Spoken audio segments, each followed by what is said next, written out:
Oui, je vous connais un petit peu mieux maintenant, les loustiques, après bientôt 7 ans de YouTube. Je sais que vous êtes au courant qu'il y a les 4 fantastiques, qui a un casting, enfin, et qui a un logo. Je sais que vous savez. En revanche, j'ai une seule question à vous poser. Avez-vous zoomé? Et là, tu vas me dire, je suis déjà au courant de ce qu'il va m'évoquer. Ok. Et d'autres vont me dire, zoomer, de quoi tu me parles? On va évoquer cela maintenant parce que si tu zoomes sur le poster qui a été dévoilé par Marvel Studios sur les 4 fantastiques, tu comprends, de manière simple et limpide, que le film devrait se dérouler dans les années 60. Et encore plus loin, en 63, précisément. On va évidemment évoquer tout ceci. Alors sachez qu'il n'y a pas de spoiler dans cette vidéo, il n'y a que des théories. Et sachez que ce n'est pas moi qui ai trouvé cela, mais absolument tout le monde sur Twitter.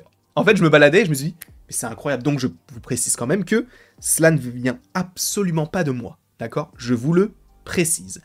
On va tout de suite déjà profiter de ce logo qui est un petit peu plus vintage et qui rappelle supposément des pubs qu'on pouvait avoir à l'époque, notamment par rapport à... Enfin, je sais pas, moi en fait, la manière dont ce logo est fait, j'ai l'impression... Enfin, moi ça me fait penser un petit peu, tu sais, à une pub pour une machine à laver de l'époque. C'est bizarre, hein, mais ça me fait penser un petit peu à ça, sachant pour rappel que le film est réalisé par Matt Shakman, lui qui est un adepte un petit peu de ce genre d'époque, puisque je vous rappelle que c'est lui qui a réalisé tous les épisodes de WandaVision, donc ce côté un peu sitcom des années 20-30, il connaît, et encore plus avec les années 40, 50, 60, etc.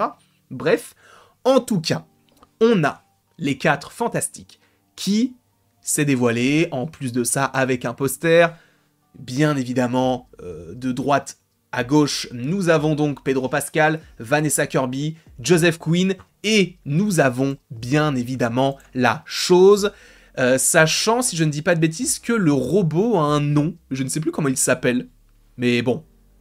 Sachez, en plus de ça, que je viens de le voir, que donc ce film donc, sort en juillet 2025, le 25 pour être plus précis, qui était la date des Thunderbolts, mais visiblement, ils ont échangé de place, sachant que nous savons que les Thunderbolts devraient commencer son tournage d'ici le mois de mars, donc ça va aller très très très vite. Et donc, il y a eu un échange, sachant que nous savons que ce film devrait rentrer en tournage d'ici juin à juillet, donc ça serait plus cohérent donc de sortir celui-ci eh bien, pour le mois de juillet 2025.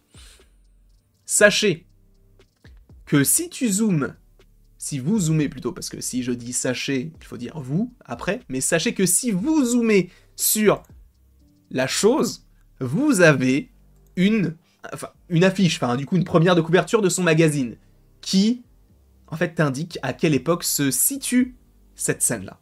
Puisque ça fait tout simplement référence à cette couverture avec le président Johnson, si je ne dis pas de bêtises, et si on zoome ici, encore plus de zoom, on aperçoit qu'il y est écrit le 13 décembre 1963, avec un magazine qui coûtait à l'époque 25 cents.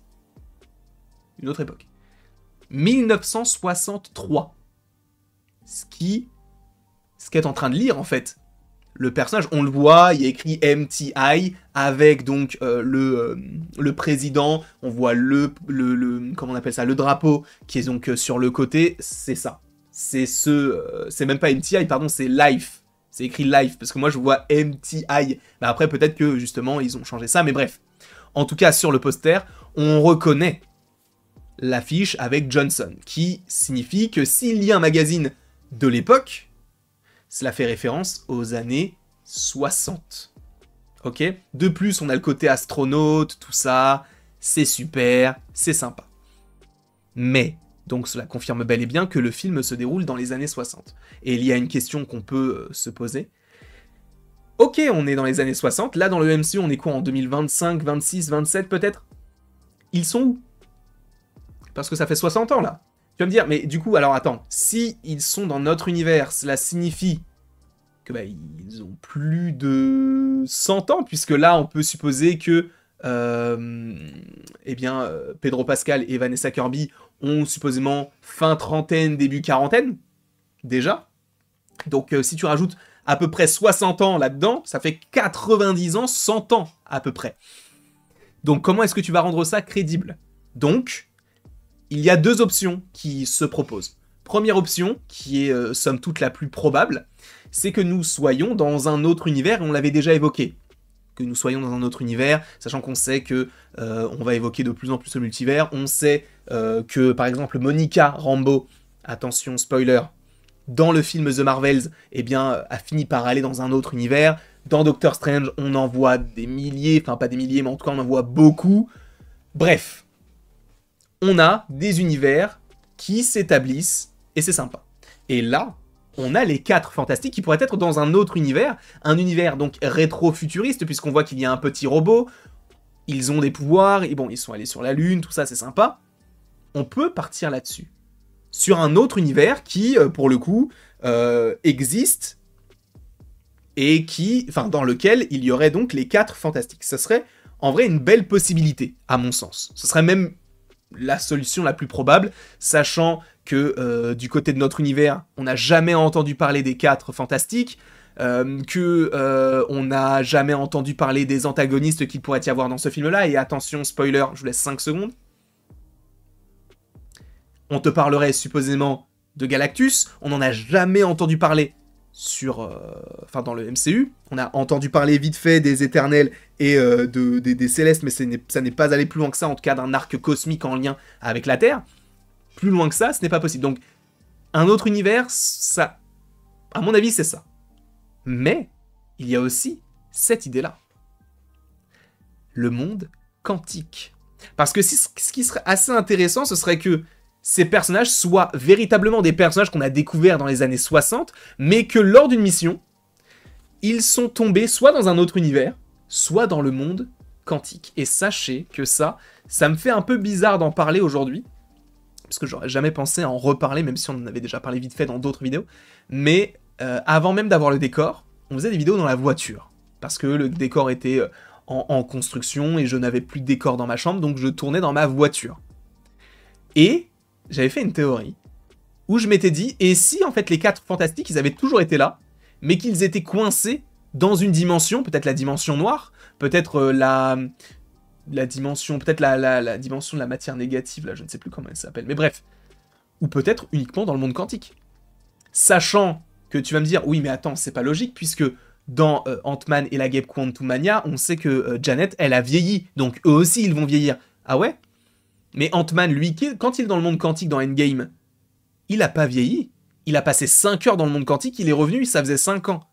Donc peut-être que ça fera la même chose pour les 4 fantastiques et qu'ils vont réussir à s'en sortir. Ou alors, peut-être que dans leur univers, ils vont parler du multivers, que ce sera peut-être quelque chose de très connu là-bas, et que justement, ça mène après vers Secret Wars. Parce que ça va, on va arriver à ce moment-là. On va arriver vers Avengers The Secret Wars, et ça va être dantesque. Je ne pense pas qu'il faille attendre les 4 fantastiques pour The Kang Dynasty, mais pour Secret Wars, bah je pense que c'est possible. Parce que si on est dans un autre univers, déjà je pense que The Kang Dynasty, ce sera notre univers à nous. Donc ce sera les Captain America, les Miss Marvel, les She-Hulk, les Moon Knight, etc. Et tous les autres persos qui sont dans d'autres univers, genre les Deadpool, les Wolverine, ce ne sera pas dans Avengers 5, ce sera dans Avengers 6, donc Secret Invasion, n'importe quoi, Secret Wars. Donc, il y a 2 options, soit on est dans un autre univers, donc une autre réalité, soit tout simplement, ils sont bloqués quelque part, ou cachés, peut-être qu'ils sont dans l'espace, mais ça ferait doublon avec Captain Marvel, peut-être qu'ils sont bloqués dans le monde quantique, et auquel cas ça ferait peut-être doublon avec Janet, mais vu que Janet on s'en fout un peu, en vrai ce n'est pas très grave, et si on te dit qu'ils ont toujours été là, ça fait doublon avec les Éternels. Et aussi, les 4 fantastiques ne sont pas forcément connus pour se cacher, je vous rappelle quand même qu'ils ont un bâtiment dans New York où il y a un gros 4. Donc, la solution la plus probable serait que ce soit un autre univers, mais la solution du monde quantique aussi existe, et je vous la propose. En tout cas, je vous remercie grandement d'avoir regardé cette vidéo, n'hésitez surtout pas à l'aimer, à la partager, à la commenter et à vous abonner, si ce n'est pas déjà le cas, et après tout ceci, il ne me reste plus qu'à vous dire à la prochaine, pour la prochaine. Et encore une fois, j'ai trop hâte de voir le film, déjà le casting, juste Joseph Quinn et Ebon Moss-Backrack, c'est génial, mais en plus tu rajoutes Pedro Pascal et Vanessa Kirby, pour moi, c'est parfait.